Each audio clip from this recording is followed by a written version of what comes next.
13,000 per annum. Per annum. अब देखो कि वो पैसा किसका था, वो गवर्नमेंट का पैसा है। वो अन्य से बावड़िया लगाने वाले थोड़ी देवे, वो बबूल बन। और उसके बाद में भी मतलब आप क्यों करिए, नुकसान किसका है ये बताइए।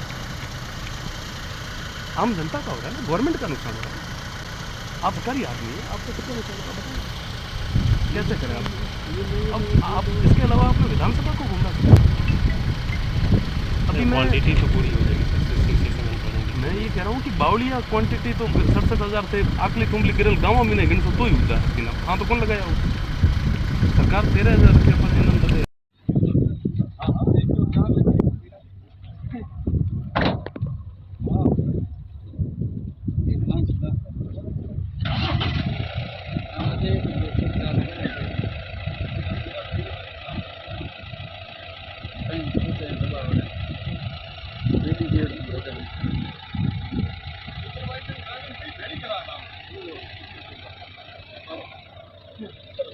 हालत ये खराब है, सारे बना हाल फोन दिया मैं वो हाल बनाई।